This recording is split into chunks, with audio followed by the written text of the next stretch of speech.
একটা নিঝুম রাত্রিতে মায়ের স্তন চেপে ধরে দুধ পান করেছো, মা প্রস্রাবের মধ্যে ছিল, মায়ের স্তনে দুধ ছিল না, তুমি যখন স্তন চেপে ধরে টান দিয়েছিলে মার কলিজায় লেগেছিল, এরপরেও তোমাকে মা তার কাছ থেকে দূরে সরাই দেয়নি। এমন মা, ওই মা কি যদি তুমি 50,000 বছর যদি তুমি তোমার কাঁধে করে ঘোরাও, তারপরেও একটা রাতের দুধ পানের ঋণ শোধ হবে না। বুঝে নিতে হবে মা বাবা বন্ধু বড় নিয়ামত। আল্লাহ রাসূল বলে দিয়েছে যে সন্তানটা বাবার অবাধ্য, এটা আল্লাহর অবাধ্য। যেই সন্তানের প্রতি বাবা রাজি না, এই সন্তানের প্রতি আমার আল্লাহ রাজি না। অন্যদিকে হাদিস শরীফের মধ্যে এসেছে কোন সন্তান যদি মায়ের দিকে একটাবার মায়ার নজরে তাকায়, আমার রাসূল বলেছেন একটা হজের সওয়াব। ইয়া রাসূলুল্লাহ, ইয়া হাবিব আল্লাহ নবী গো, দৈনিক যদি 100 বার তাকায়, আমার নবীজি জানিয়ে দিয়েছেন তাহলে 100 হজের সওয়াব। ওই সন্তানটাই হতভাগা রে, যে সন্তানটা পিতামাতা দুজনকে পেল অথবা একজনকে পেল, তাদেরকে পাওয়ার পরে তাদের আদর করলো, যত্ন করলো, আদর করলো না, যত্ন করলো না। তার মানে পিতামাতা দুজনকে পাইল অথবা একজনকে পাইল, পাওয়ার পরে তাদের সেবা যত্ন করে যারা জান্নাতি হতে পারলো না, তাদের মতো হতভাগার কেউ হতে পারে না। জোরে জোরে বলেন না নাউজুবিল্লাহ। বাবা মাকে ভালোবাসা ফরজ, বাবা মাকে ভালোবাসা ফরজ, তাদেরকে কষ্ট দেওয়া হারাম। আমি আপনাদেরকে বলি, তাদেরকে বিন্দু পরিমাণ কষ্ট দেওয়া আল্লাহ সহ্য করে না। আমার পিতামাতার প্রেমিক সন্তান বিন্দু পরিমাণ ভালোবাসা বাবা মার সাথে যার আছে রে, তার বিপদ কখনো তাকে গ্রাস করতে পারে না। এক্সাম্পল দিব দুই ধরনের, নেগেটিভ এবং পজিটিভ, দুইটা এক্সাম্পল দিব, দুইটা হাদিস থেকে বন্ধু। আগে আমি আপনাদেরকে একটা এক্সাম্পল দিব। ওই রকম জুরিজ নামে বুখারী শরীফের মধ্যে এসেছে, আল্লাহর হাবিবের প্রেমিক জুরিজ নামে একজন সন্তান ছিল। তিনি মানুষের সাথে মিলেমিশে ইবাদত করতে বেশি পছন্দ করত না। একা একা নির্জনে বসে বসে আল্লাহ রাব্বুল আলামিনের গোলামি করতে পছন্দ করত। ওই জুরিজ তিনি লোকালয় থেকে অনেক দূরে তিনি একটা হুজরা বানালেন, যেখানে বসে বসে তিনি আমল করতেন। একদিন হযরত জুরিজ ওই হুজরার মধ্যে নামাজরত অবস্থায়, নামাজ চলাকালীন অবস্থায় মা আসলো। মা এসে দেখে দেখে বলে, বাবা জুরিজ, আমি তোমার সাথে দেখা করতে এসেছি। বাবা জুরিজ তো নামাজরত অবস্থায় হুজরার মধ্যে। এবার আল্লাহকে ডেকে ডেকে বলে, মালিক, আমি তো নামাজ চালিয়ে যাচ্ছি, আমি কি নামাজ পড়বো নাকি মায়ের ডাকে আমি সাড়া দিব? তিনি সর্বশেষে সিদ্ধান্ত করলেন, এই কইলেনের যুবক, হৃদয় খুলে শুনো, মা বাবার সাথে কেমন প্রেমের বন্ধন করতে হবে, তাদের সাথে বিন্দু পরিমাণ গোস্তাকি হলে আমার আল্লাহ কিভাবে রিঅ্যাকশনে যায়। এবার কি করলেন? মা বাহির থেকে ডাকে, বাবা, বাবা গো, আমি মা এসেছি তোমার সাথে দেখা করতে। আর ওই আল্লাহওয়ালা জুরিজ আল্লাহকে ডেকে ডেকে বলে, মালিক, আমি তো নামাজরত অবস্থায়, আমি কি নামাজ চালিয়ে যাব নাকি মায়ের ডাকে সাড়া দিব? সর্বশেষে তিনি সিদ্ধান্ত করলেন যে আমি আজকে নামাজটাই চালিয়ে যাই, নামাজ শেষে মায়ের সাথে দেখা করব। নামাজ শেষ হইতে দেরি রে, নামাজ শেষ হওয়ার পরে বন্ধু এবার বাইরে এসে দেখি আজকে মা নাই, মা চলে গেছে বন্ধু গন্তব্যে। আজকে চলে গেল। দ্বিতীয় দিন আবার মা আসলো। ওই দ্বিতীয় দিন হযরত জুরিজ ওই দ্বিতীয় দিন বন্ধু নামাজরত অবস্থায় আবার মা বাহির থেকে ডাকছে, বাবা, আমি মা এসেছি, দেখা করবো, দেখা দাও।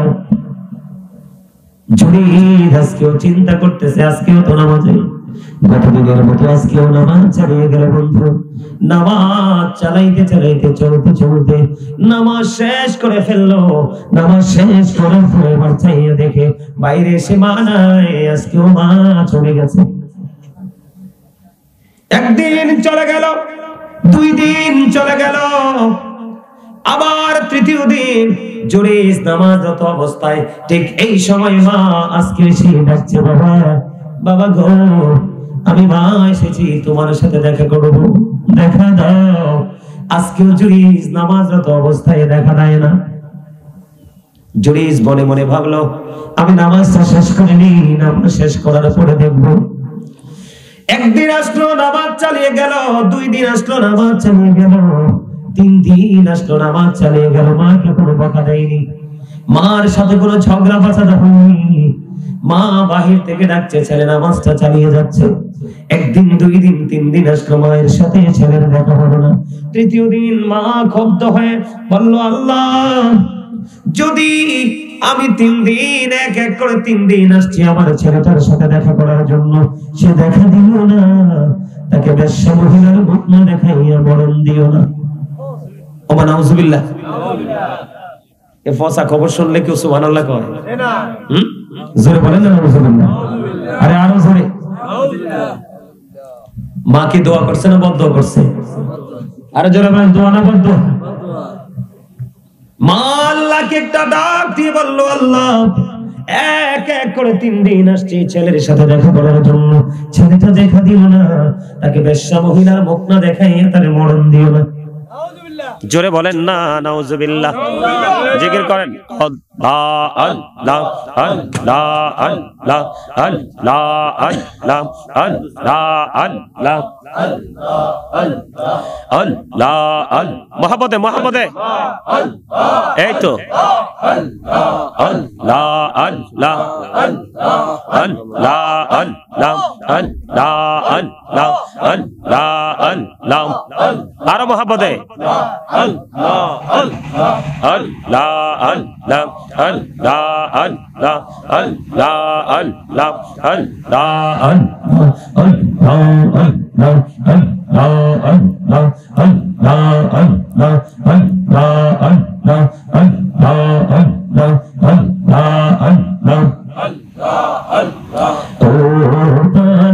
মুর্শিদ তুমি আমার হইও গো কান্ডারি, তোমার প্রেমে পয়রারি মুর্শিদ, তোমার প্রেমে পয়রারি মুর্শিদ, ছাড়লাম ঘর বাড়ি রে, ও প্রাণের মুর্শিদ তুমি আমার হইও গো কান্ডারি। আল্লাহ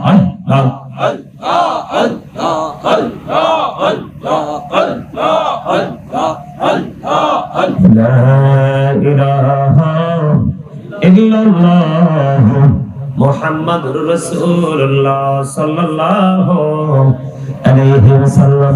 বন্ধু বলতেছিলাম, মা যাওয়ার সময় বড় দোয়া করে গেল, বাবা এক এক করে 3 দিন আসলাম, দেখা দিল না। আমিও দরখাস্ত করে দিলাম মালিকের কাছে, মালিক এক এক করে 3 দিন আসলাম, দেখা দিল না ছেলেটা, তাকে বেশ্যা মহিলার মুখ না দেখাইয়া মরণ দিও না। এবার বন্ধু পাশে বসবাস করত এক বেশ্যা মহিলা পাগল হয়ে গেল।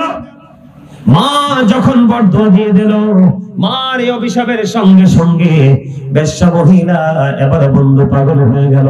বেশ্যা মহিলার গর্ভের মধ্যে সন্তান চলে আসলো, আস্তে আস্তে করে সন্তান মায়ের পেটে বড় হলো।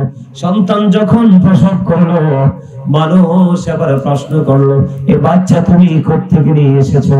এবার এই বেশ্যা মহিলা একটা ডাক দিয়ে বলল, আমি এই বাচ্চা এনেছি জরিস থেকে। জোরে জোরে কন্যা নাউজুবিল্লাহ। অথচ আল্লাহ বানাই জরিস এই খবরই জানে। ওয়াজ বুঝেন না আমার? শোনেন, ওই দিক দিয়ে বেশ্যা মহিলার পেটে কি বাচ্চা, এটা কিন্তু বুখারী শরীফের হাদিস, এটা সন্দেহ করার কোনো সুযোগ। হাদিসটা অনেক লম্বা, আমি একটা অংশ আপনাদেরকে শোনাচ্ছি মায়ের ওজন বোঝানোর জন্য। ওই আমার পকেটে ছিল আজকে বিকাল পর্যন্ত একটা চিঠি, আমি পরে বলবো আপনাদেরকে। আগে আমার আলোচনাটা একটু শেষ করি এই বিষয়টা। বেশ্যা মহিলা কি হয়ে গেল? বাচ্চা প্রসব করে ফেললো, কিন্তু সরল মনা জুরিস কিছুই জানে না। কিন্তু মানুষ যখন প্রশ্ন করলো বাচ্চা আনছো থেকে, এবার এই জুরিস বলল ওই বাচ্চা এনেছি আমি। ওই বেশ্যা মহিলা বলল বাচ্চা আনছি জুরিস থেকে। সরল মনা জুরিস কিছুই তো জানে না। এবার তৎকালীন সময়ে মানুষ গুলো উত্তেজিত হয়ে গেল, পাগল হয়ে গেল। এমন আল্লাহওয়ালা, এমন ভদ্র, এমন জেন্টেল মানুষ আমরা জানি, আল্লাহর প্রিয় বান্দা বুজুর্গ লোক, ওই হুজরায় বসে বসে নির্জনে আল্লাহর গোলামি করে এই কাজটা কেমন করে করলো? এবার বলল তৎকালীন সময়ে মানুষগুলো কি করলো? অথচ যে হুজরাটাকে ভেঙে ফেললো, হুজরাটাকে ভেঙে এবার বন্ধু তাকে প্রহার করতে শুরু করলো, মারতে শুরু করলো। এই সরল মনা জুরিস একটা ডাক দিয়ে বললো বন্ধু কেন আমাকে প্রহার করছো রে? এবার তারা বলতেছে তোমরা ওই বেশ্যা মহিলার সাথে অবৈধ মেলামেশা করেছো, বেশ্যা মহিলা সন্তান প্রসব করেছে। এবার তো জুরিস একটু আশ্চর্য হয়ে গেল, যেটার কোনো কিছু আমি জানি না, কিন্তু এটার কলঙ্ক আমার গলায় ঝুলিয়ে দেওয়া হচ্ছে। এবার আল্লাহওয়ালা জুরিস কি করলেন? আমাকে একটা ফোঁটা পানি দাও, আমি একটু উঁচু বানাবো। এবার বললো তাকে একটু পানি দেওয়া হলো, একটা ঘটি পানি দেওয়া হলো, উঁচু বানাইলো। উঁচু বানাইয়া তিনি নামাজ পড়লেন। আবার পুনরায় নামাজ শেষ করে এবার ডাকলেন ওই যে বাচ্চাটা বেশ্যা মহিলার উদর থেকে পৃথিবীতে এসেছে, ওই বাচ্চাটাকে আমার কাছে নিয়ে আসো। এবার ওই বাচ্চাটাকে যখন অনেক মানুষ একত্রিত হলো, ছোট্ট এই বাচ্চাটাকে, শিশু বাচ্চাটাকে যখন হযরতে জুরিজের কাছে যখন আনা হলো, ওই জুরিজ ছোট্ট বাচ্চাটার পেটটার উপর হাত রেখে একটা ডাক দিয়ে বলল বাবু বলো না তোমার বাবা কে? এবার ওই ছোট্ট বাচ্চার জবান খুলে গেল। ওই ছোট্ট বাচ্চা দেখিয়ে দিল ওই রাখাল আমার বাবা। জোরে জোরে বলেন না আল্লাহু আকবার। জুরিজ কত বুজুর্গ দেখতে পাইছেন নি আপনি? আমি যদি ওই বাচ্চার পেটের উপর হাত রাখি রে, বাচ্চার জবান খুলবে না। এত ছোট্ট শিশু বাচ্চা, আল্লাহওয়ালা জুরিজের হাতটা দিতে দেরি বাচ্চার জবান খুলে গেল। এত গহমর পড়েও মা বরদোয়া দিতে দেরি অভিশাপ থেকে মুক্তি পায়নি। তাহলে আমি বলবো বন্ধু, বর্তমান সময়ে ছেলেরা যেভাবে বাবা মাকে কষ্ট দেয়, যেভাবে বাবা মার কলিজায় আগুন জ্বালিয়ে দেয়, যেভাবে মা বাবা আল্লাহর কাছে কান্নাকাটি করে বন্ধু, ওই সন্তানদের উপায় কি হতে পারে? কিন্তু সন্তানরা তো কষ্ট দিচ্ছে। আপনি আমি একটা সাধারণ ভাষায় বলি, বাচ্চাটার ছেলেটার তো কিছু হয় না। ছেলেটার যখন হবে তার আর কোনোদিন কেউ কোনো উন্নতি দেখতে পাবে না। ধ্বংস যখন শুরু হবে, ভাঙন যখন শুরু হবে, এই ভাঙনের কবল থেকে তাকে কেউ বাঁচাইতে পারবে না। ঠিক কিনা বলেন? আমি আপনাকে বলি, নামাজরত অবস্থায় ছেলে মার সাথে দেখা করার জন্য মা দেখা দিল না, মা কষ্ট পেয়েছে, কিন্তু ছেলে তো ইচ্ছে করে মাকে কষ্ট দেয়নি। নামাজরত অবস্থায়, এই অবস্থায় যদি মায়ের এই অভিশাপ এত তাড়াতাড়ি কাজ করে, তাহলে এই প্রজন্মের বাচ্চাদের উপায় আসেনি? আরো জোরে বলেন আসেনি? আমি আপনাদের কি বলবো বন্ধু, মা বাবা এমন একটা নিয়ামত, মা বাবা এত বড় নিয়ামত। আল্লাহ চাইলে সব অপরাধ বান্দার ক্ষমা করে দেয়, কিন্তু মা বাবার ব্যথা, মা বাবার কলিজায় যে যন্ত্রণাতে, এই ব্যথার যন্ত্রণা দুনিয়ার সাজাও শেষ হয় না। এটা উপহারের জন্য পর্যন্ত বরাদ্দ থাকে। জোরে জোরে বলেন না নাউজুবিল্লাহ, আর জোরে বলেন নাউজুবিল্লাহ। বলেন আমার মা নাই, আমার বাবা নাই, দয়াল রে দয়াল, আমার কি মা ডাকার সাদ নাই রে, আমার কি বাবা ডাকার সাদ নাই রে। বলেন আমার মা নাই, আমার বাবা নাই, দয়াল রে দয়াল, আমার কি মা ডাকার সাদ নাই রে। আমার কি বাবা ডাকার সার নাই রে, ঘরে যাইয়া সবাই দেখে মা জননীর মুখ। বাবা যখন মাথায় হাতে ভুলে যাই সব রোগ, বলেন আমার মা নাই, আমার বাবা নাই, দয়াল রে দয়াল, আমার কি মা ডাকার সাদ নাই রে, শোনে স্বপনে শুধু মা, তোমার কথা মনে হয়, কতদিন দেখি না তোমায়,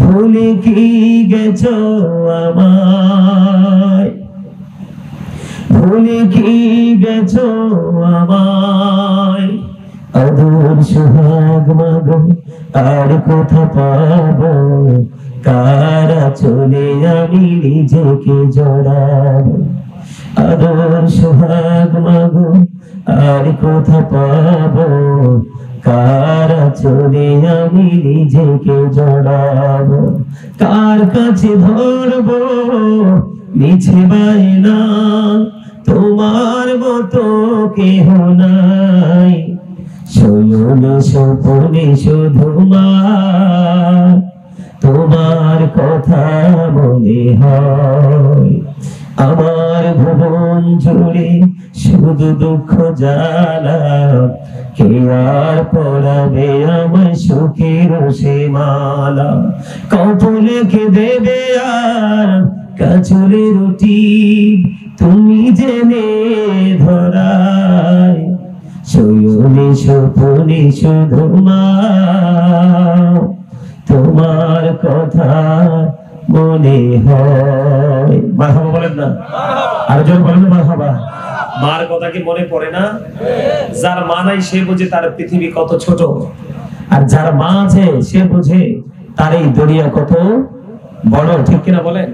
মা ছাড়া সন্তানকে খোঁজ খবর রাখার কেউই নেই, সেই মাকে যদি একটা সন্তান ভালোবাসতে পারে তার জন্য কত বড় নিয়ামত। আমার দিকে তাকান, বনি ইসরাইলের 3 জন লোক বন্ধু সফরে বের হলো, এটাও কিন্তু বুখারী শরীফের হাদিস।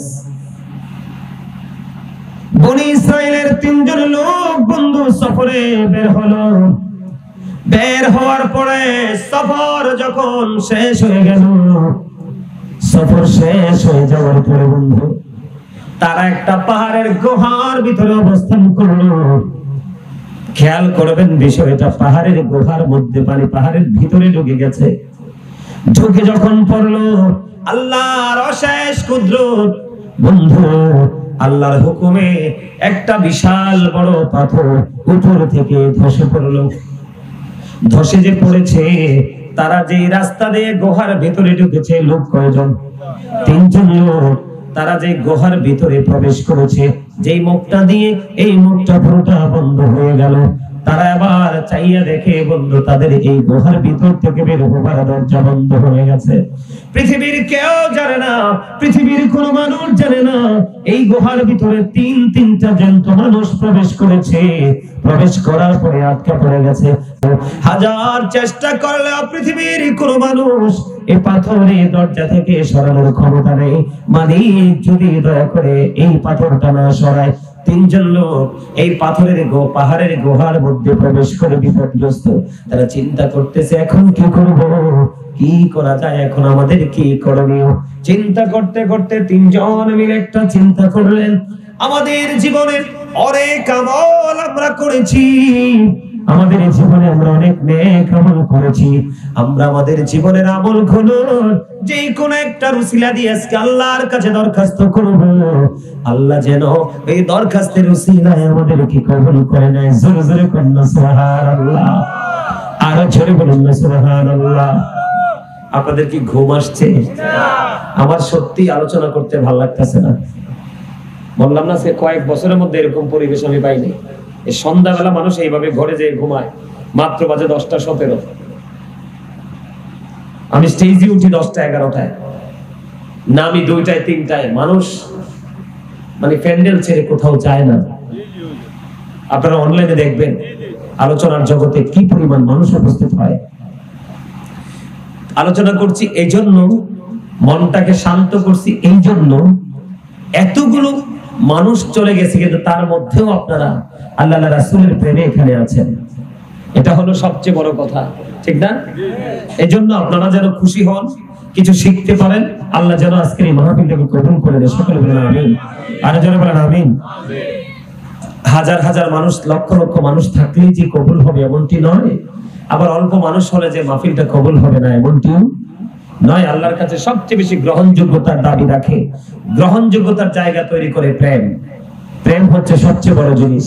আপনারা খেয়াল করে, পাহাড়ের ভিতরে মানুষগুলো পৃথিবীর কেউই জানে না, এত বড় পাথর হাদিস শরীফের মধ্যে আসছে, চাইলেও পৃথিবীর কেউ এটাকে সরাইতেও বন্ধুরে আমার। এবার তারা তিনজনের মধ্যে একটা পরামর্শ হলো, পরামর্শটা হলো এমন, আমাদের জীবনে যে নেক আমলগুলো করেছি এর মধ্যে যেই কোনো নেক আমলের উসিলা দিয়ে আজকে আল্লাহর কাছে দরখাস্ত দিব, এর মধ্যে যিনি প্রথম আল্লাহর দরবারে দরখাস্ত করবে ইনি হলেন মা বাবার পাগল সন্তান। সর্বপ্রথম যিনি মা বাবার সর্বপ্রথম যিনি দরখাস্ত দিবে তিনি হলেন মা বাবার পাগল সন্তান। বন্ধুরে আবার এবার ওই ব্যক্তিটা আল্লাহর কাছে দরখাস্ত করবে, এমন একটা নেক তার জীবনে দাঁড় করালেন। তার জীবনের নেক আমলটা হলো বন্ধু, সে মা বাবাকে এত বেশি ভালোবাসতেন, মা বাবাকে এত বেশি মহব্বত করতেন। সে ছিল একজন কাঠুরিয়া। ও বন্ধু, জঙ্গলে যাইতেন কাঠ কাটার জন্য, জঙ্গল থেকে কাঠ কেটে এনে তিনি তার জীবিকা নির্বাহ করতেন। এমন একজন কাঠুরিয়া ছিলেন বন্ধু। ওনার ঘরে একটা দুধের পানি ছিল, দুধ দহন করতেন বাবা মার জন্য। একদিন কাঠ কাটতে কাটতে কাটতে কাটতে দেরি হয়ে গেল। কাঠ কাটতে কাটতে যখন দেরি হয়ে গেল, বাড়িতে ফিরলেন তিনি দেরি করে। বাড়িতে দেরি করে ফেরার পরে এবার বন্ধু কি করলেন, ওই যে গাভী আছে বন্ধু, দুধ দহন করলেন। দুধ দহন করে পাত্রটা যখন তিনি হাতে নিলেন, পাত্রটা হাতে নেওয়ার পরে ওনার সন্তান জাগ্রত আছে। সন্তান ডেকে ডেকে বলছে, বাবা গো, আমাকে একটু দুধ পান করতে দাও, আমি একটু দুধ পান করবো। বাবা ডেকে ডেকে বলে, না না, আমার বাবা মাকে যতক্ষণ পর্যন্ত আমি দুধ পান করাতে পারবো না ততক্ষণ পর্যন্ত তোমাদেরকে দুধ দিব না। জোরে জোরে কন্যা সুবহানাল্লাহ। বাচ্চাটা বাবার পা পর্যন্ত জড়িয়ে ধরেছে একটুখানি দুধের জন্য বন্ধু, একটুখানি দুধের জন্য বাচ্চাটা পা জড়িয়ে ধরেছে, কিন্তু বাবার মন বলেনি। বাবা ডেকে ডেকে বলতেছেন, আমি আমার বাবা মাকে দুধ না খাওয়ানো পর্যন্ত আমি তোমাদেরকে দুধ দেব না। দেখতে দেখতে বন্ধু সকাল হয়ে গেল। সকাল যখন হলো, সকাল হওয়ার পরে বাবা মা ঘুম থেকে জাগলো। জাগার পরে তারা যখন ফ্রেশ হলেন, নামাজটা শেষ করলেন, তাদেরকে আগে দুধ দিয়েছিলেন বাবা মাকে খাওয়ার জন্য, কিন্তু নিজের রসের সন্তানকে একটা ফোঁটা দুধ খেতে দেননি। আজকে সন্তানটা পৃথিবীর কেউ জানে না ওই পাহাড়ের মধ্যে বন্ধু বিপদে পড়ে আছে। আল্লাহ রাব্বুল আলামিনের কাছে দরখাস্ত করে দিলেন, মালিক মনিব, আমি ওই দিন আমার বাবা মাকে ভালোবাসাটুকু দিয়েছিলাম, এই প্রেমটুকু দিয়েছিলাম, এটার উদ্দেশ্য ছিল তুমি আল্লাহর সন্তুষ্টি।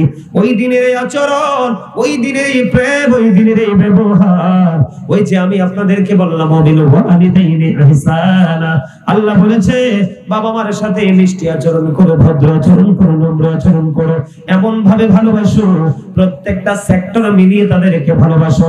এক জায়গায় ভালোবাসলে আরেক জায়গায় কষ্ট দিলা, এটা কখনোই পরিপূর্ণ হতে পারে না।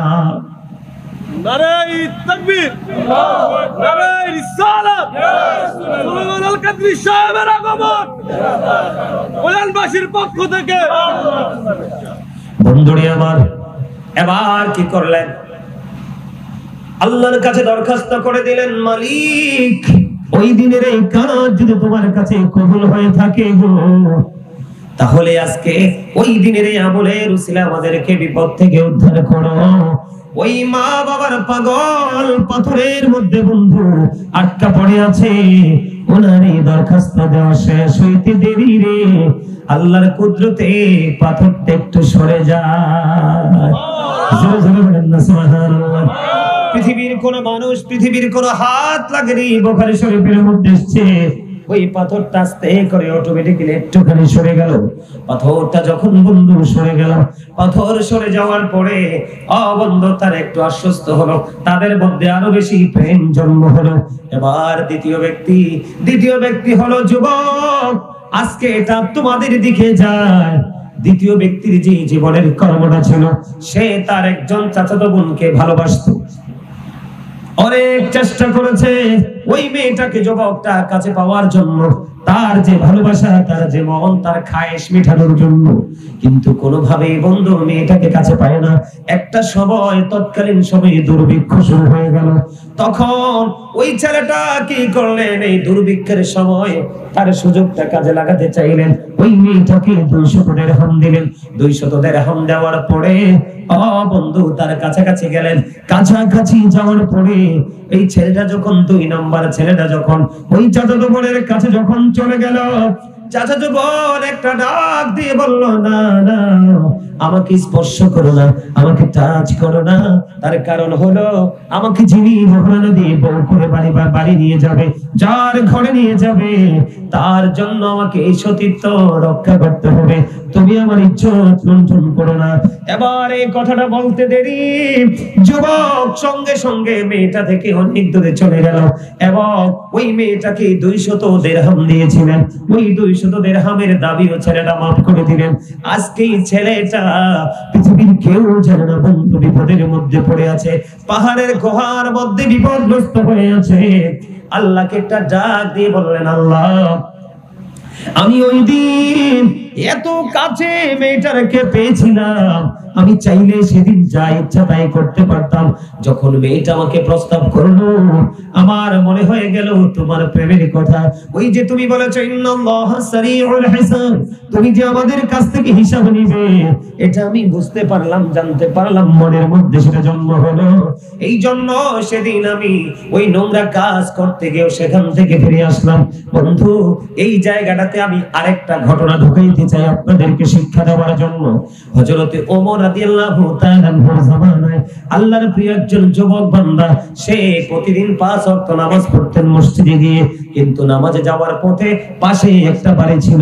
ওই বাড়ির মধ্যে বন্ধু একটা সুন্দরী যুবতী মেয়ে ছিল। এই সুন্দরী যুবতী মেয়েটা এই ছেলেটাকে এত বেশি ভালোবাসতো, ভালোবাসতে বাসতে তার মনের ঘরে এত গভীর প্রেম পয়দা হলো। এবার তিনি কি করলেন, ওই ছেলেটাকে কাছে পাইতে অনেক প্ল্যান প্রোগ্রাম তিনি করলেন। করতে করতে অবশেষে হঠাৎ করে একদিন ছেলেটা এশার নামাজ পড়ে আসার সময় মেয়েটা এমন ভাবে প্রেম আকাঙ্ক্ষা দেখালো, ছেলেটা শয়তানের ধোঁকায় প্রতারিত হয়ে মেয়েটার ঘরে চলে গেল। মেয়েটার ঘরে চলে যাওয়ার পরে গিয়ে দেখলো, একটা স্বামী স্ত্রী বিয়ের পরে ভাসর করে যেমনি সাজায়, মেয়েটা তার ঘরটাকে এমন ভাবে সাজিয়ে রাখছে। ছেলেটা যখন ওই ঘরের মধ্যে প্রবেশ করলো, করার পরে ওই যে কাল কিয়ামতের দিন হাসর হবে, ওই যে কিয়ামতের দিন আল্লাহর আদালতে তাকে দাঁড়াতে হবে, এই ভয় আতঙ্ক বন্ধু তার মধ্যে কাজ করতে শুরু করলো। তখন ওই দিনের কথা মনে করে, হাসরের দিনের ভয়ঙ্করতার কথা মনে করে চিন্তা করতে করতে মেয়েটার ঘরের মধ্যেই ছেলেটা বেহুশ হয়ে যায়। জোরে জোরে কন্যা সুবহানাল্লাহ। ছেলেটা যখন বেহুশ হয়ে গেল, বন্ধু এদিক দিয়ে অনেক রাত হয়ে গেছে, বাবা মা সন্তানকে খুঁজে কোথাও বন্ধু পায় না, খুঁজতে খুঁজতে খুঁজতে খুঁজতে এসে ওই মেয়েটার ঘরে যখন পাইল, ওখান থেকে ছেলেটাকে বাড়ি নিয়ে গেল। যাওয়ার পরে ছেলেটা আবার হোশ ফিরে আসলো। হোশ ফিরে আসার পরে আপন স্বজনেরা প্রশ্ন করলো, বাবা তুমি ওখানে কেমন করে গিয়েছো? পুরো হিস্টোরি, পুরো ঘটনা ছেলেটা খুলে বলল। বাবা মা সবার সামনে খুলে বলার পরে সঙ্গে সঙ্গে আবার ওই ছেলেটা বেহুশ হয়ে গেল। বেহুশ হওয়ার পরে দেখা যায় ওই বেহুশে চিরদিনের জন্য পৃথিবী থেকে চলে যায়। ইন্না লিল্লাহি ওয়া ইন্না ইলাইহি রাজিউন। তার মানে ছেলেটা ইন্তেকাল করলো, ছেলেটা মৃত্যুবরণ করতে দেরি রে। ও বন্ধু, আপনারা জানেন কিনা জানি না, মানুষ যখন মারা যায়, সব সময় মনে রাখবেন, মানুষ যখন মারা যায় তাকে দ্রুত গতিতে তার আপন গন্তব্যে পৌঁছে দাও। যদি সে নেককার হয়, তার নিয়ামতের জায়গায় তুমি পৌঁছে দাও। যদি সে অপরাধী হয়, তাকে তুমি সেই অপরাধের জায়গায় পৌঁছে দাও। দেরি করো না, তাড়াতাড়ি তাকে কবরে পৌঁছে দাও। ওই ছেলেটা যখন ইন্তেকাল করলো বন্ধু, রাতে রাতে তাকে সমাহিত করা হলো, তার মানে দাফন করা হলো। দাফন কাজ যখন সম্পূর্ণ হয়ে গেল, সকাল যখন হলো, হযরত ওমর জানতে পারলেন। ওমর যখন আসলেন, ওমর আসার পরে ওই ছেলেটার যুবকের কবরের পাশে চলে গেল। যুবকের কবরের পাশে চলে যাওয়ার পরে ওমর ওই যুবকের কবরের পাশে গিয়ে দোয়া করলেন এবং পুরো ঘটনা জানলেন।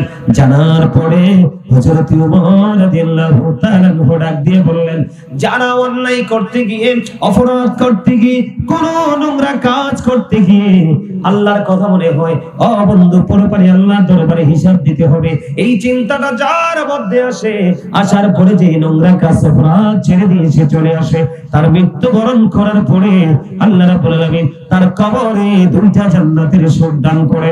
জোরে জোরে বলুন না সুবহানাল্লাহ। হযরত ওমর এই বক্তব্যটা দিতে দেরি রে। ও বন্ধু, ওই যুবকের কবর থেকে আওয়াজ বের হতে লাগলো, ওই যুবকের কবর থেকে আওয়াজ আসতে লাগলো, ও খলিফাতুল মুসলিমিন, আপনি যা বলেছেন সত্য বলেছেন। আমাকে কবরে দাফন করার পরে আমার কবরে দুইটা জান্নাতের সুখ দেওয়া হয়েছে। জোরে জোরে বলুন না সুবহানাল্লাহ। ঠিক তেমনি ভাবে ওই যে বিপদগ্রস্ত দ্বিতীয় যুবক, তার চাচাতো বোনটাকে ছেড়ে দিল, 200 দিরহাম দিল, এটার দাবিও তিনি ছেড়ে দিয়ে চলে আসলো। আল্লাহ রাব্বুল আলামিন তাকে এমন ভাবে কবুল করলো। আল্লাহর কাছে আজকে বিপদ থেকে আল্লাহকে ডেকে ডেকে বলে, মালিক, ওই দিনের আমল, ওই দিনের কাজ যদি তোমার দরবারে কবুল হয়ে গো, তাহলে আমাকে আজকের এই বিপদ থেকে তুমি রক্ষা করো। ওই ছেলের দোয়া শেষ হইতে দেরি রে। এবার চাইয়া দেখলেন পাথরটা আরো একটু সরে গেছে, কিন্তু বের হওয়ার মতো কোনো সুযোগ নাই। আল্লাহু আকবার বলেন না, আরো জোরে বলেন আল্লাহু আকবার। এবার কি করলেন? দুইজন দরখাস্ত দিলেন। যেহেতু বন্ধু হাদিস শরীফটা পুরোটাই গুরুত্বপূর্ণ, এই জন্য আপনাদেরকে বলি, নবীজির প্রত্যেকটা হাদিস আমাদের জীবনে এত বড় নিয়ামত বয়ে আনে, যদি আমরা নিয়ামত হিসাবে কবুল করতে পারি। এবার বন্ধু তৃতীয় জন আমাদের দেশে দেখবেন, দোকানদাররা ঠকায় কাস্টমারকে, মালিকরা ঠকায় শ্রমিককে। দেখেন আমাদের বাংলাদেশে কয়দিন পরে পরে মেইল ফ্যাক্টরি ইন্ডাস্ট্রিতে বন্ধ কি হয়, আন্দোলন হয় কি হয় না? কারণ শ্রমিকরা ন্যায্য পাওনা পায় না। এই জন্য বন্ধু তারা কি করে, এই জন্য তারা আন্দোলন করে। আমরা আন্দোলন করেও বন্ধু টাকা পাই না। আর ওই 3 জনের মধ্যে তৃতীয় জন, তিনি থার্ড পারসন, যিনি বন্ধু, উনি এমন একটা আমল করেছিলেন আল্লাহকে খুশি করার জন্য। ওনার বাড়িতে বন্ধু শ্রমিককে কাজে লাগিয়েছিলেন। একজন শ্রমিক কাজ করার পরে তিনি তার মালিক থেকে বেতন নেয়নি। ওই মালিক হলো আজকের তৃতীয় জন। বিপদের মধ্যে পড়ে আছে, পৃথিবীর কেউ জানে না। তৃতীয় জন এবার তো ওনার জীবনে আমল ছিল, ওই যে শ্রমিক ওনার কাছ থেকে বেতন না নিয়ে চলে গেল। এবার তিনি কি করলেন? এবার তিনি ওই শ্রমিকের টাকাটাকে বন্ধু একটা জায়গায় ইনভেস্ট করলেন, মানে ধরেন ওট কিনলেন। এই করতে করতে ওট কেনার পরে বন্ধু ওট বড় হতে লাগলো, বাচ্চা দিতে লাগলো। এমনি করে করে অনেক প্রাণী বন্ধু মাঠ ভরে গেল। হঠাৎ করে একদিন ওই শ্রমিক আসলো, মালিক, আমার প্রাপ্য পাওনাটা আমাকে বুঝিয়ে দেন। এবার মালিক দেখাই দিল, ওই মাঠের দিকে তাকাও, ওই মাঠে যতগুলো প্রাণী আছে রে, এই সবগুলো তুমি নিয়ে যাও। ও বন্ধু, ওই শ্রমিকরা বিশ্বাস করতে পারে না, এটা কেমন করে সম্ভব, এতগুলো প্রাণী আমার কেমন করে হয়? আমি তো আপনার কাছে সামান্যতম শ্রমিক, আমার সামান্যতম পারিশ্রমিক রেখে গেছি, কিন্তু এত বড় তো হওয়ার কথা না। এবার মালিক ডেকে ডেকে বলল, তুমি যেদিন আমার কাছে তোমার এই বেতন মজুরিটা রেখে গিয়েছিলে, ওই দিন আমি এইখানে ইনভেস্ট করেছি, বাড়তে বাড়তে বাড়তে বাড়তে আজকে এগুলো এত বড় হয়েছে। তার মানে সবগুলো তোমার। ওই শ্রমিক কত খুশি হলো, মালিকের প্রতি সন্তুষ্ট হয়ে গেল। এমন মালিক আমাদের এই বাংলাদেশে এখন আর পাওয়া যায় না, ঠিক কিনা বলে? আমি এই জন্য শুরুতে বলেছি কিয়ামত খুব কাছে। আমি কয়েকটা বিষয় আপনাদের সামনে তুলে ধরবো, কারণ সবগুলো তুলে ধরা সম্ভব না বন্ধু। আমি আপনাদেরকে বলে দেই, ওই যে তৃতীয় ব্যক্তি আজকে বন্ধু আল্লাহর কাছে দরখাস্ত করে দিলেন, মালিক ওই দিন আমি যে আমলটা করেছি, কাজটা করেছি, যদি তোমার কাছে পছন্দ হয় গো, যদি তোমার কাছে এই কাজটা ভালো লাগে, আজকে আমাকে এই বিপদ থেকে তুমি উদ্ধার করো। বন্ধু বন্ধু দোয়াটা করতে দেরি রে, বন্ধু সঙ্গে সঙ্গে ওই পাথরটা পুরোটাই দরজা থেকে সরে যায়, আর তিনজনই নিরাপদে বাইরে আসতে পারে। আমার উদ্দেশ্য আপনাদেরকে বোঝানো হলো বাবা মার জায়গাটা। আর বর্তমানে ওই কাঠুরিয়া কাঠ কেটে আসলো, পরিশ্রম করে আসলো, সন্তান বাবা বাবা বলে ডাকলো, দুধ দেওয়ার জন্য দুধ দিল না। আর আপনার আমার এখনকার আমরা কি করে, বাবা মাকে দেওয়া লাগবে এই জন্য লুকায় রাখি। কথা বলে না কেন? বাজার থেকে লুকায় আনি এবং সন্তানকেও লুকিয়ে লুকিয়ে খাওয়ায়। এটা কখনোই কোনো মুমিনের কাজ হতে পারে না। আপনারা আরো আগে শুনেছেন বন্ধু, আপনারা আরো আগে জেনেছেন, এই ওয়াজটা সবারই মুখস্থ। মুসা নবীর উম্মত আলী বিন মুআফিক একজন কসাই ছিল, বাবা মাকে এত বেশি ভালোবাসতো, বন্ধু মাকে এত বেশি মহব্বত করতো, মায়ের ভালোবাসার কোনো কমতি ছিল না। মুসা কালিমুল্লাহ একদিন আল্লাহর কাছে দরখাস্ত করলেন, আল্লাহ মালিক মালিক গো, আমার সাথে আমার বন্ধু হয়ে কে যাবে? আবার আল্লাহ জানিয়ে দিলেন মুসা কালিমুল্লাহকে, ওই যে কসাই আলী বিন মুআফিক তোমার সঙ্গে জান্নাতে যাবে। ওই মুসা নবী তথ্য সংগ্রহ করার জন্য বাস্তবে প্র্যাকটিক্যালি চলে গেলেন বন্ধু। যাওয়ার পরে সত্যি দেখলেন একজন কসাই সারা দিন যত সময় লাগে তত সময় ধরে গোশত বিক্রি করে, বাড়ি গিয়ে বন্ধু নিজে ফ্রেশ হওয়ার আগে, নিজে খাওয়ার আগে ওই বৃদ্ধা মাকে আগে খাবার খাওয়ায়। মা যদি প্রস্রাব পায়খানা করে এগুলো আগে পরিষ্কার করে, মা খাবার খাইতে হবে, মায়ের খাবার আগে তৈরি করে মাকে খাওয়ায়। আর বন্ধু একদিন মুসা নবী গেলেন, যাওয়ার পরে দেখলেন ওই মায়ের পাগল সন্তান আলী বিন মুআফিক তিনি কি করলেন, মাকে বন্ধু এত আদর যত্ন করলেন, নিজে এতক্ষণ পরিশ্রম করেছে, একটাবারও নিজের মধ্যে ক্লান্তি বোধ হয় নাই, একটাবারও টেনশন হয় নাই, মাকে খাওয়ায়। মুসা কালিমুল্লাহ চাইয়া দেখলেন আলী বিন মুআফিক মাকে কমপ্লিট করে গেলেন ওনার ব্যক্তিগত কাজ সারার জন্য। এবার মা দুঃখিনী দুইটা হাত তুলে আল্লাহর দরবারে দরখাস্ত করে দিলেন। মুসা কালিমুল্লাহ দেখে মাকে প্রশ্ন করলেন, মা গো, ও মা আপনি কি দোয়া করেছেন? এবার ওই বুড়িমা ডাক দিয়ে বলল, আপনি কে গো? এবার মুসা কালিমুল্লাহ ডাক দিয়ে বললেন, আমি আপনাদের নবী মুসা কালিমুল্লাহ। আপনি বলেন না কি দোয়া করেছেন? ভাই আমার ছেলে আমাকে এত বেশি ভালোবাসে রে, আমার ছেলে আমাকে এত বেশি যত্ন করে, এত বেশি মায়া করে, কখনো কোনো কাজে বিরক্ত হয় না। আমার নবী তো মুসা, আমি আল্লাহর কাছে বলেছি, আল্লাহ আমার এই আলী বিন মুআফিককে তুমি মুসা নবীর বন্ধু না বানাইয়া জান্নাতে দিও না। আল্লাহ তাকে মুসা নবীর বন্ধু বানাইয়া জান্নাতে দাও। আপনারা জানেন কিনা জানি না বন্ধু, মুসা কালিমুল্লাহ এমন একজন নবী, 1,24,000 নবী রাসূলের মধ্যে 8জন নবীকে আল্লাহ রাব্বুল আলামিন স্বর্গীয় উপাধি দিয়েছেন। এর মধ্যে একজন নবী হলো মুসা কালিমুল্লাহ। জোরে জোরে কন্না সুবহানাল্লাহ। একজন কি? একজন মুসা কালিমুল্লাহ। মুসা স্পোক টু আল্লাহ। মুসা আল্লাহর সাথে বন্ধু কথা বলতে পারতেন। মুসা এমন পাওয়ারফুল নবী ছিলেন, 8 জনকে আল্লাহ রাব্বুল আলামিন স্বর্গীয় মুজিজা দিয়েছেন। ওই মুসা কালিমুল্লাহ আল্লাহর কাছে দরখাস্ত দিলেন রে। এবার ওই বুড়িমা যখন প্রশ্ন করলো, এবার মুসা কালিমুল্লাহ একটা ডাক দিয়ে বললেন, বুড়িমা আল্লাহ রাব্বুল আলামিন তোমার দোয়া তো কবুল করে ফেলেছে। ও নবী গো, আপনি কেমন করে জানতে পারলেন? মুসা কালিমুল্লাহ বুড়িমাকে ডাক দিয়ে বলে, বুড়িমা আমি আল্লাহকে বলেছিলাম, আল্লাহ গো আমার সাথে বন্ধু হয়ে জান্নাতে কে যাবে গো? আমার আল্লাহ আমাকে জানিয়েছে আপনার ছেলে আমার সাথে জান্নাতি হয়ে কবরে যাবে। হুজুর এত মর্যাদা এত পাওয়ার কেমন করে তার হলো? সেটার কারণ হলো সে মা দক্ষিণীকে ভালোবেসেছে। আজকের ছেলেরা বাবা মাকে ভালোবাসতে চায় না বন্ধু, কথা বলেন না কেন? ভালোবাসতে চায় কাকে? শ্বশুর শাশুড়িকে। কথা বলে না, সত্য না? বাবা মা কিছু বললে বিরক্ত হয়ে যায়। সব ছেলেমেয়েরা কিন্তু আবার হাজারের মধ্যে দু চারটা ভালো আছে। যদি না থাকতো এই পৃথিবী বদ্ধ চিরতরে ধ্বংস হয়ে যেত। কথা বলেন না কেন? আমি আপনাকে বলি, সাদিকুত তাইয়ার নামে কাবেদ ওনাকে একজন প্রশ্ন করেছিলেন যে আমার বৃদ্ধ মা খানায় কাবা তাওয়াফ করতে চায়, কিন্তু মা হাঁটতে পারে না, চলতে পারে না। আমি কি করেছি? কমপক্ষে 7 বছর। কয় বছর?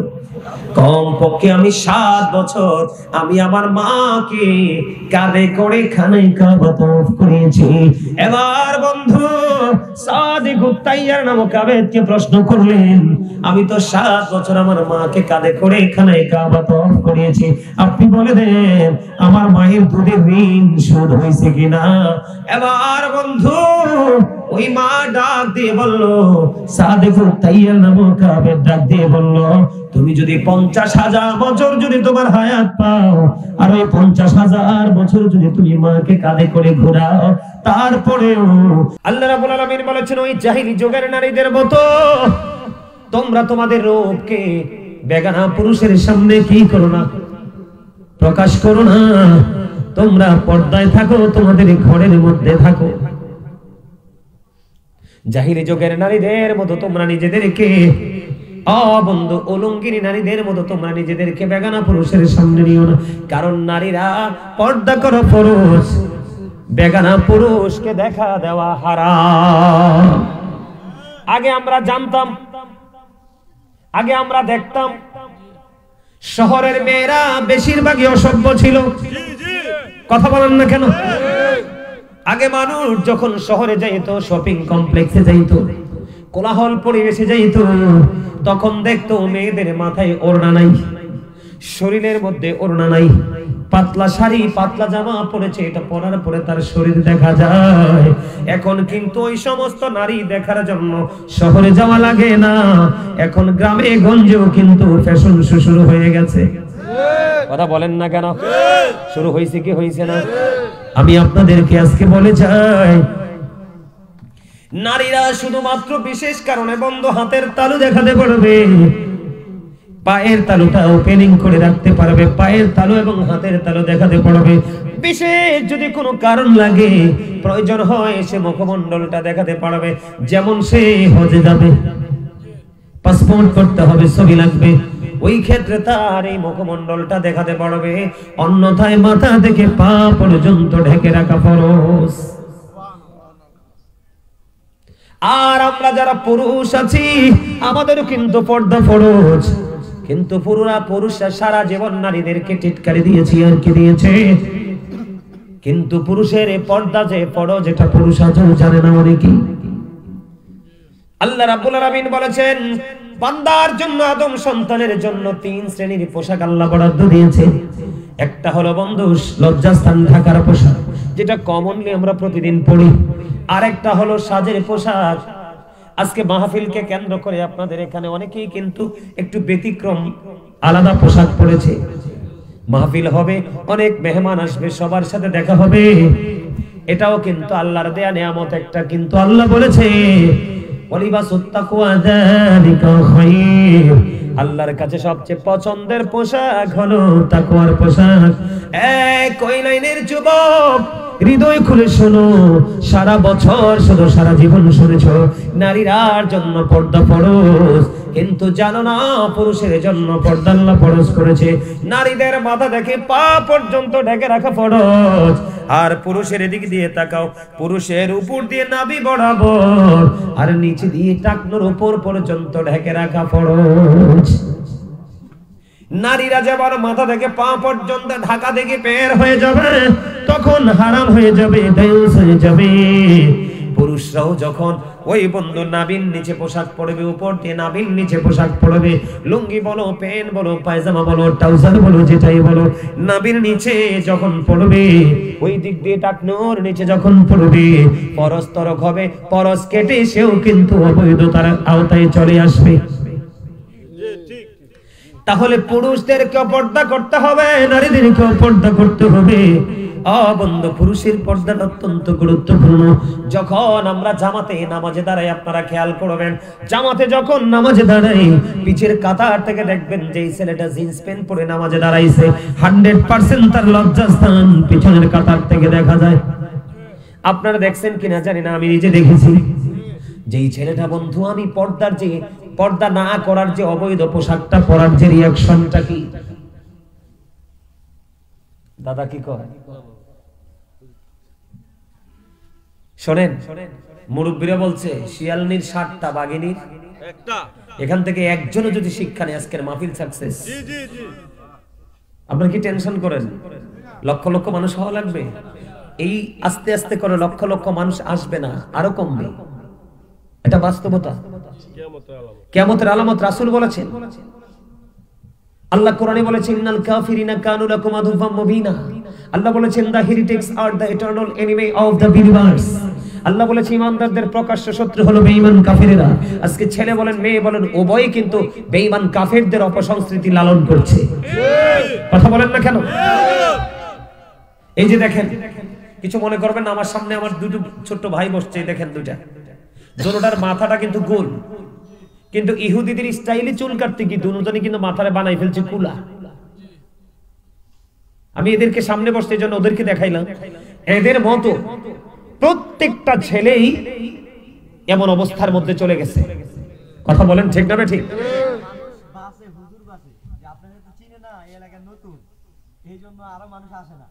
তো আরেকটা বিষয় হলো, এখন কিন্তু আপনার জুকার যারা ওয়াজের নামে যারা ঢং করে, বডি ল্যাঙ্গুয়েজটা অত্যন্ত তিক্ত, তার সাথে মানুষের সামনে প্রেজেন্ট করে। দেখেন না আমাদের দেশে অনেক বক্তা আছে না, গল্প কিচ্ছা কাহিনী, মানে শুধু বলে গল্পই ওনার মনে হয়। কি মনে হয়?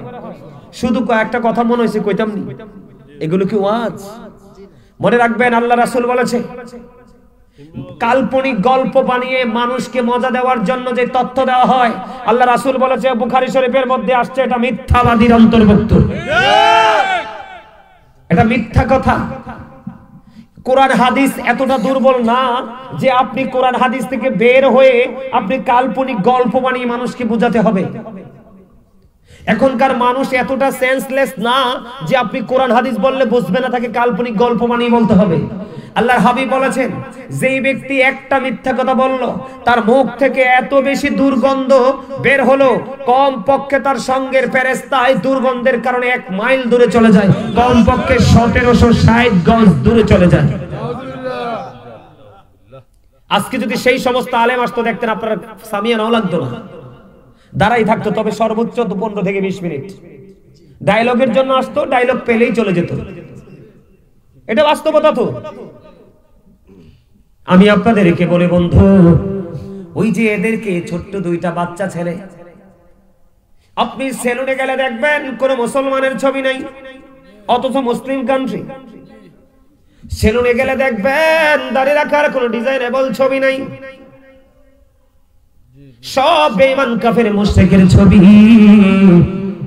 চুল কাটার স্টাইল যেমন বেঈমানদের, দাড়ি কাটার স্টাইলও বন্ধু বেঈমানদের। কিন্তু মুসলমানের বাচ্চারা বোঝে না, তিলে তিলে তিলে তিলে তারা মুসলমানকে জাহান্নামের দিকে নিয়ে যায়, কারণ তাদের উপদেশটা হলো শয়তান। আপনার আমার উপদেশটা হলো আপনার আমার প্রাণের নবী। নারায়ে তাকবীর, নারায়ে রিসালাত, ইয়া রাসূলুল্লাহ, ওয়াল কাদরি যুবক, আমি তোমাদেরকে বলি, অত্যন্ত দুঃখের সাথে, যন্ত্রণার সাথে হাদিস শরীফটা তোমাদের সামনে তুলে ধরতেছি আমি। আল্লাহর হাবিব মসজিদে অবস্থান করতেছে, হঠাৎ করে দেখতে পাইলেন যুবক, হৃদয় খুলে শোনো, একটা লোক এসে হঠাৎ করে নামাজের নিয়ত বেঁধে ফেললো। আমার নবীজি চাইয়া দেখলেন তার পোশাকটা টাকনুর নিচে। নবীজি সে কিন্তু নিয়ত বেঁধে ফেলছে। নবীজি বলেছেন তুমি ওযু করে আসো। নামাজের নিয়ত ভেঙে তিনি ওযু করতে গেলেন। ওযু করে আসলেন, কিন্তু টাকনুর নিচের পোশাকটা উঠাই নাই। আবার এসে নামাজের নিয়ত বেঁধে ফেললো। আল্লাহর হাবিব আবার বললেন যাও যাও তুমি ওযু করে এসো। আবার তিনি ওযু করতে গেলেন বন্ধু, আবার ওযু করে আসলেন। নবীজি আবার তাকে ওযু করার অর্ডার দিলেন। আসার পরে নামাজের নিয়ত বেঁধে ফেললেন। তৃতীয়বার আরেকজন প্রশ্ন করলেন, ইয়া রাসূলুল্লাহ, ইয়া হাবিবাল্লাহ, নবী গো, ও প্রাণের নবী, বারবার বলছেন ইয়া রাসূলুল্লাহ, ইয়া হাবিবাল্লাহ, নবী গো, আপনি বারবার বলছেন ওযু বানানোর জন্য, ইয়া রাসূলুল্লাহ, সমস্যাটা কোথায়? আমার নবীজি ডাক দিয়ে বললেন তুমি চাইয়া দেখো তার পোশাকটা টাকনুর নিচে রে। আমার আল্লাহ পবিত্র কালামে হাকিমে বলেছে পুরুষের জন্য পোশাকের দ্বারা পর্দা করতে হবে, এটা ফরজ। উপর দিয়ে থাকবে নাভি বরাবর অথবা নাভির উপরে, কিন্তু নাভির নিচে নামতে পারবে না। নিচের দিক দিয়ে টাকনুর উপরে থাকুক যত পড়ে, কিন্তু টাকনুর নিচে যাওয়া যাবে না। তুমি চাইয়া দেখো তার পোশাকটা টাকনুর নিচে। ইয়া রাসূলুল্লাহ, ইয়া হাবিবাল্লাহ, নবী গো, আমার নবীজি ডাক দিয়ে বললেন কিয়ামত পর্যন্ত সে নামাজ পড়তে পারবে, ওই নামাজ আল্লাহর দরবারে কবুল হবে না। ঠিক সেই সিম্পটমটা এখন বর্তমান প্রেক্ষাপটে আমরা দেখতে পাই। নামাজ মানুষ পড়ছে ঠিকই, চিটারিও করে ঠিক, নামাজ পড়ে ঠিক, মিথ্যা বলাও ঠিক, নামাজ পড়াও ঠিক, সুদ খাওয়াও ঠিক, নামাজ পড়াও ঠিক, গীবত করাও ঠিক। তার কারণ হলো নামাজকে নামাজের মতো পড়তে পারে না। নামাজ পড়তে হলে পোশাকের পবিত্রতা লাগবে, অন্তরের পবিত্রতা লাগবে। বন্ধু, এমনি করে করে প্রত্যেকটা জায়গাকে ক্লিয়ার করে যখন মানুষ নামাজে যাবে, ওই নামাজ তাকে আল্লাহ পর্যন্ত পৌঁছে দেবে। আমি আপনাদেরকে বলি, আল্লাহর হাবিব বলেছেন তিন শ্রেণীর মানুষের সাথে আল্লাহ কথা বলবে না, তাদেরকে দয়া করবে না, তাদেরকে ক্ষমা করবে না। ইয়া রাসূলুল্লাহ, নবী গো, ওই তিন শ্রেণীর মানুষগুলো কে কে? আমার নবীজি একটা ডাক দিয়ে বললেন ওই তিন শ্রেণীর মানুষের মধ্যে একটা শ্রেণীর মানুষ হলো যেই যুবক, মুসলমান ইমানদার যুবকেরা অহংকার করে করে টাকনুর নিচে ঝুলিয়ে ঝুলিয়ে প্যান্ট পায়জামা পরে, কি ভয়ঙ্কর আযাব খেয়াল করছেন? আল্লাহ তাদের দিকে তাকাবেও না। আবার আরেকটা যুবক, ওটা হলো নেগেটিভ সাইড নিয়েছে, পজিটিভ সাইড নিয়েছে আরেকটা যুবক।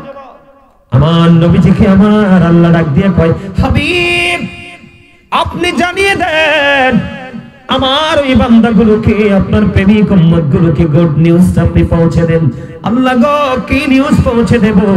আল্লাহ ডেকে ডেকে বলে কাল হাসরের দিন আল্লাহর আরশের ছায়া ছাড়া কোনো ছায়া থাকবে না। আল্লাহ কোরআনে বলেছে, আমার সামনে কোরআন শরীফ নাই, নাইলে খুলে তেলাওয়াত করতাম।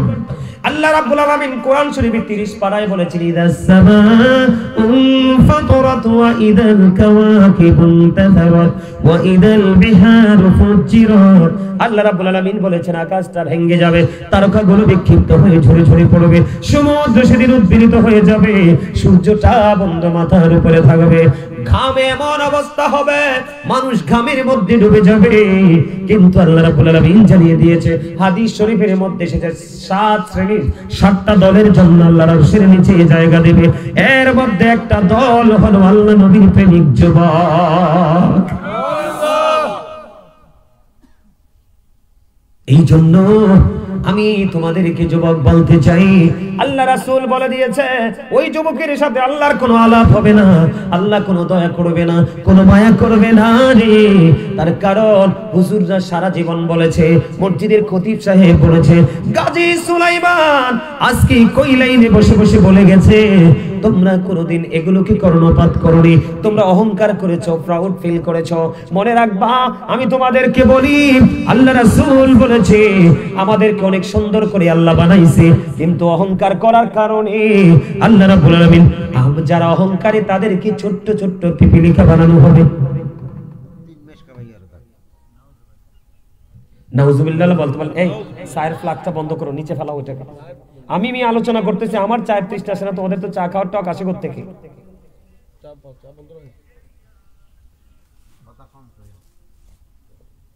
কথাগুলো কি খেয়াল করতেছেন আপনারা? আল্লাহ রাব্বুল আলামিন জানিয়ে দিয়েছেন, হাবিব আপনি জানিয়ে দেন, অহংকার যারা পৃথিবীতে করবে আমি তাদেরকে কাল হাসুরের দিন ছোট্ট ছোট্ট পিপীলিকার নেই ছোট্ট ছোট্ট পিপীলিকা বানিয়ে দেব। আমার নবীজি বলেছে, উম্মত পাগল হইও না, সুস্থভাবে একবার আসো, অসুস্থ হয়ে আসলে উপায় খুঁজে পাবা না। পিপীলিকা বানানো হবে, চারপাশ থেকে বাউলাস নামক জাহান্নামের দিকে টেনে হেসড়ে নিয়ে যাওয়া হবে, অপমান চারপাশ দিয়ে বন্ধ ঘিরে ফেলা হবে।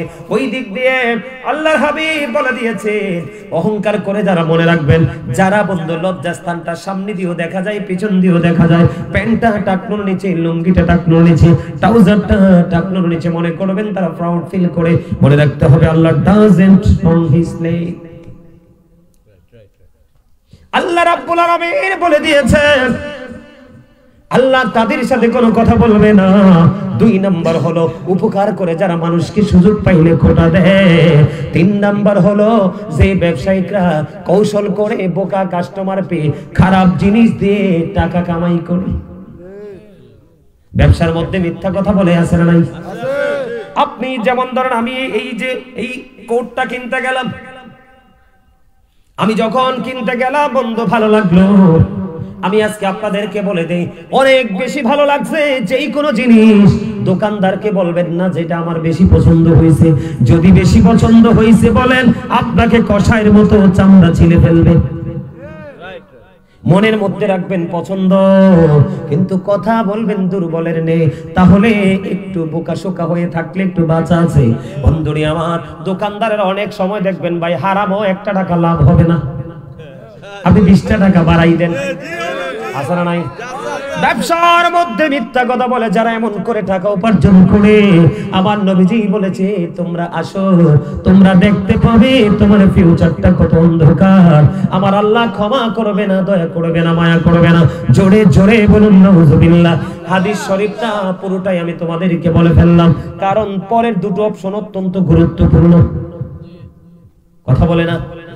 বর্তমানে আমাদের বাংলাদেশের গরিব এবং মধ্যবিত্ত মানুষগুলো ম্যাক্সিমামই বন্ধু নির্যাতিত, নিপীড়িত, কারণ ব্যবসায়িকরা সিমপ্রেট করে বন্ধু কাস্টমার ঠকায়, এদের কোনো উপায় নাই। আল্লাহ সূরা রহমানের মধ্যে বলেছেন, ওয়াকিমুল ওয়াজনা বিল কিসতি ওয়া লা তুখসিরুল মিজান। আল্লাহ বলেছেন, ন্যায্য ওজন কায়েম করো, ওজনে কম দিও না। আবার আপনি বিবেক বলেন, পাল্লা বলেন, আলু বলেন, গম বলেন, ডাল বলেন, তেল বলেন, গোস্ত বলেন, মাছ বলেন, যেটাই বলেন, যেখানে করবেন বন্ধু সঠিকভাবে করবেন। তাহলে আমরা পুরুষরা কি নামাজ জিন্স প্যান্ট পরবো নাকি ছাড়বো? দেখেন কত মজার খবর। আবু বকর সিদ্দিক রাদিয়াল্লাহু তাআলা নবীজিকে ডেকে বললেন, ইয়া রাসূলুল্লাহ, ইয়া হাবিবাল্লাহ, নবী গো, মনের অজান্তে টাকনুর নিচে চলে গেল পোশাকটা, কিন্তু মনে হওয়ার পরে আমি যদি এই পোশাকটাকে টাকনুর উপরে তুলে ফেলি, ইয়া রাসূলুল্লাহ, আল্লাহ কি আমাকে আযাব দিবে, সাজা দিবে?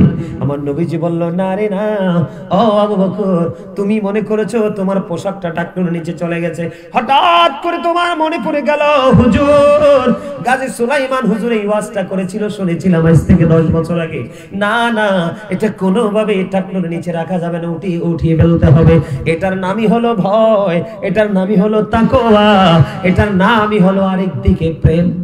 আবু বকর যখন প্রশ্ন করলো, আমার নবীজি একটা ডাক দিয়ে বলল, আবু বকর, টাকনুর নিচে চলে গেছে, কোনো সমস্যা নেই, তুমি চলে যাওয়ার সঙ্গে সঙ্গে এটাকে উপরে উঠিয়ে ফেলো, তোমার জন্য কোনো সাজা বরাদ্দ নাই। তার কারণ হলো আল্লাহ কোরআনে বলেছেন আল্লাযীনা আমানু, যারা ঈমান এনেছে, ওয়া কানু ইয়াত্তাকুন, এবং তাকওয়া অবলম্বন করেছে, লাহুমুল বুশরা, তাদের জন্য সুসংবাদ, ফিল হায়াতিদ দুনিয়া ফিল আখিরাহ। আল্লাহ বলেছেন বন্ধুরা আমার, যারা ঈমান এনেছে এবং ভয় অন্তরে ধারণ করতে পেরেছে, আল্লাহ রাব্বুল আলামিন বলেছে তাদের জন্য সুসংবাদ দুনিয়ার জীবনে এবং পরকালের জীবনে। যদি কন্যা সুবহানাল্লাহ। তাহলে লুঙ্গি বলেন, প্যান্ট বলেন, পায়জামা বলেন, ট্রাউজার বলেন, যেটাই বলেন, আপনার উপর দিয়ে রাখতে হবে নাভি বরাবর, অথবা বন্ধ নাভির উপরে, আর নিচের দিক দিয়ে রাখতে হবে টাকনুর উপরে। এটা মনে রাখতে হবে, এটা আপনার জন্য ফরজ এবং পর্দা। আমি পুরুষ নিয়ে আর কথা বলবো না, বর্তমানে মেয়েদেরকে নিয়ে আরেকটু আলোচনা করতে হবে, সময় চলে যাচ্ছে বন্ধু।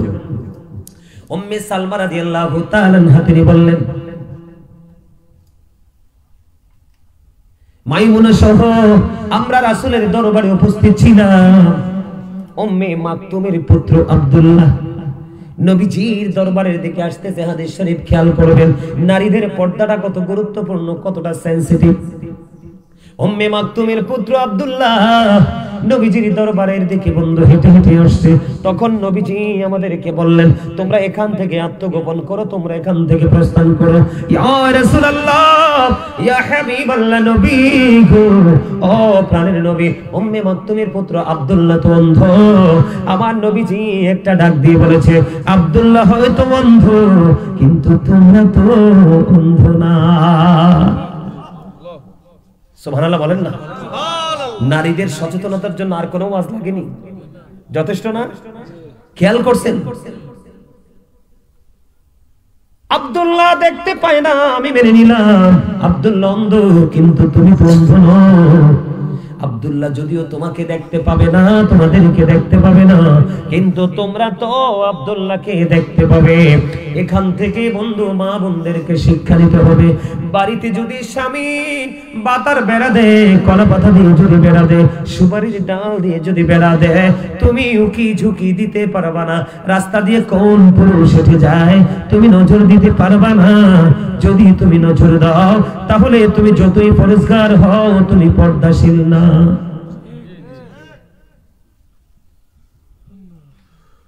আল্লাহর হাবিব বলেছেন, যেখানে কোনো বেগানা পুরুষ আছে রে, বেগানা নারী যেখানে আছে, বেগানা পুরুষ, বেগানা নারী, এখানে থার্ড পারসন হলো শয়তান। আল্লাহর হাবিব বলে দিয়েছে, পুরুষদেরকে সাবধান করেছে, যেই মহিলার স্বামী বাড়ি নাই, কি নাই, যেই মহিলার স্বামী বাড়ি নাই, ওই মহিলার সাথে তোমরা দেখা করতে যেও না, তোমরা সেই মহিলার সাথে কথা বলতে যেও না। কারণ তোমাদেরকে মনে রাখতে হবে, শয়তান নারীদেরকে রশি হিসাবে ব্যবহার করে। শয়তান কি করে? নারীদেরকে রশি হিসাবে ব্যবহার করে। এখন দেখবেন আমাদের দেশে বিশেষ করে মহিলারা, ম্যাক্সিমাম মহিলারা বন্ধু ননদের জামাই এবং দেবরের সাথে বেশি গভীর সম্পর্ক। হাদিস শরীফের মধ্যে এসেছে বন্ধু, আল্লাহর হাবিবকে প্রশ্ন করা হলো, ইয়া রাসূলুল্লাহ, ইয়া হাবিবাল্লাহ, নবী গো, আপনি দেবর সম্পর্কে কি মন্তব্য করবেন? আপনার মতামত কি? আমার নবীজি জানিয়ে দিলেন, দেবরের সাথে দেখা করার চাইতে একটা নারীর জন্য মৃত্যু অনেক উত্তম। আজকের দিনে বন্ধু অনেক ফ্যামিলিতে আছে বন্ধু, দেবরের দিকে দৃষ্টির কারণে স্বামীর সাথে তালাক। আবার এমন পরিবার আছে, বড় ভাই পৃথিবী ছেড়ে চলে গেছে, ওই যে অন্যরকম সম্পর্কের কারণে কৌশলে দেবরের সাথে আবার বিয়ে হয়ে গেছে। এইরকম অনেক হয় কি হয় না? বন্ধুরি আমার, আমি আপনাদেরকে বলে দিই, আমাদের মধ্যে এক শ্রেণীর নারী আছে আমাদের সমাজের মধ্যে, যেটাকে হাদিস শরীফের ভাষায় বলা হয় মর্দা মহিলা। কি মহিলা? মর্দা মহিলা। মুখস্থ করে যান, কি মহিলা? মর্দা মহিলা।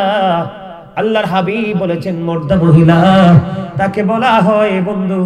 আপনাদের এই কইলাইনের জমিনে আছে কিনা জানি না, আপনারা দেখবেন ছেলেদের একটা ছোট্ট শার্ট পরবে, একটা জিন্স প্যান্ট পরবে, একটা ছেলেও লজ্জার কারণে টাইট ফিটিং পোশাক পরে না। কিন্তু একটা নারী, আল্লাহর হাবিব বলেছে, নারীরা তোমরা ঘরের মধ্যে থাকো, ওই জাহিলি যুগের নারীদের মতো তোমরা কি হইও না, অশ্লীল ভাবে তোমরা বের হইও না, বেগানা পুরুষকে তোমাদের রূপটা দেখাইও না, আর যদিও বের হইতে হয় তোমরা ঘর নিয়ে বের হও। কিন্তু এখনকার নারীরা দেখবেন বন্ধু, পুরুষের পোশাক পরে পুরুষের মধ্যে চলাফেরা করে, এদেরকে বলা হয় মর্দা মহিলা।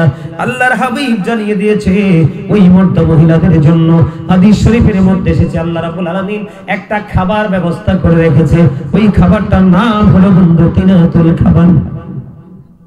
ইয়া রাসূলুল্লাহ, ইয়া হাবিবাল্লাহ, নবী গো, এই তিনাতুল খাবারটা কি গো নবী? আমার নবীজি বললেন, এই তিনাতুল খাবারটা হলো আরেকটা জাহান্নামের নিংড়ানো রক্ত পুজত ঘাম। দুঃখজনক হলেও সত্য বলবনি, আল্লাহ বলেছেন তোমার জন্য, তুমি পৃথিবীর বুকে, আমি গতকালকেও বন্ধু শপিং মলে গিয়েছিলাম, যেই কোনো গুরুত্বপূর্ণ কাজে আমাদের কুমিল্লাতে সাত্তারখানা এবং খন্দকারে গিয়েছিলাম। যাওয়ার পরে আমার একজন পরিচিত কাপড় ব্যবসায়ী, তার একটা অনেক বড় দোকান আছে বন্ধু খন্দকারে। কথা বলতে বলতে একটা পর্যায়ে বন্ধু আমাদের মধ্যে এক ধরনের কথা হলো। আমি দোকানের দিকে তাকায় দেখলাম যত কালার, যত ডিজাইন, সবগুলো শুধু মহিলাদের। দোকানদারকে বললাম, তুমি দেখছো নি সবগুলো এত ডিজাইন মহিলাদের?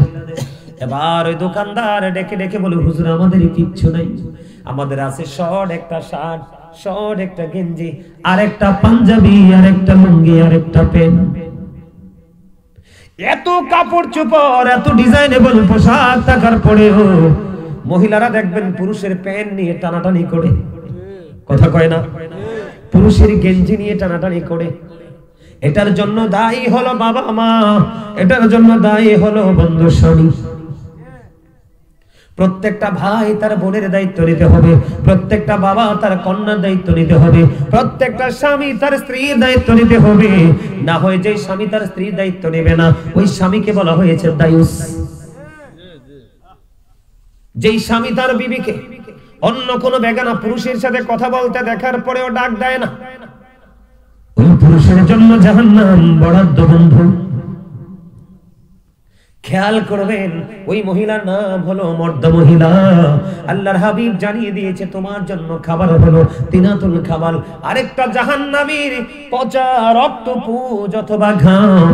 কিন্তু দুঃখজনক হলেও সত্য, আল্লাহ বলেছে খাইতে হবে। লা ইয়ামুতু, people will not die that day, সেদিন মানুষ মরতে পারবে না। আল্লাহ বলেছেন ফিহা ওয়ালা ইয়াহইয়া, people will not be able to live that day, সেদিন মানুষগুলো বাঁচতে পারবে না। আল্লাহ বলেছেন ওয়া হুমাল হাবিয়ু গায়িবিন, আল্লাহ বলেছেন people will not be able to escape that day, সেদিন মানুষ সেখান থেকে পালাইতেও পারবে না। খেয়াল করছেন বিষয়?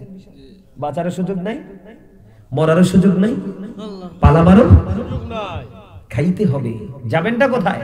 বলে হুজুর দৌড় দিব না। আল্লাহ বলেছেন ইন্না বাতশা রাব্বিকা লাশাদীদ, আল্লাহ বলেছেন the sieging of Allah is difficult, আল্লাহর ধরা খুব শক্ত, বড় কঠিন, ধরবে খুব শক্ত ভাবে। যাবেন কোথায়? যাবার কোন রাস্তা আছে? আল্লাহর হাবিব বলে দিয়েছেন নারীরা হলো গোপনীয় জীব। নারীরা কি গোপনীয় জীব? নারীরা হলো গোপনীয় জীব। তারা যখন বন্ধু একেবারে ওপেন হয়ে বের হয়, আমার রাসূল বলে দিয়েছেন শয়তান তাদেরকে দেখলেই উকি ঝুঁকি দেয়। নাউজুবিল্লাহ বলেন না। আমি আপনাদেরকে বলি, যেই পুরুষ বন্ধু পোশাক পরার পরেও তার অঙ্গ দেখা যায়, যেই নারী পোশাক পরার পরেও তার অঙ্গ দেখা যায়, হাদিস শরীফের মধ্যে এসেছে আল্লাহর হাবিব বলেছেন ওই পুরুষ এবং নারী দুইটাই উলঙ্গ ল্যাংটা। যদি কন্যা নাউজুবিল্লাহ। হাদিস শরীফের মধ্যে এসেছে, আমার দিকে দেখেন, নারীদের জান্নাত এত সহজ, আরো সহজ হলো পুরুষের জান্নাত। আল মারউতু ইযা সাল্লাত খামসাহা, যে স্ত্রী লোক 5 ওয়াক্ত নামাজ পড়বে, ওয়াসামাত শাহরাহা, রমজান মাসে রোজা রাখবে, ও আহসানাত ফারজাহা, লজ্জাস্থানের হেফাজত করবে, ও তুআদ বালাহা, স্বামীর কথা মতো চলবে ফালতাদখুল মিন আইয়াবাবিল জান্নাতি শাআ।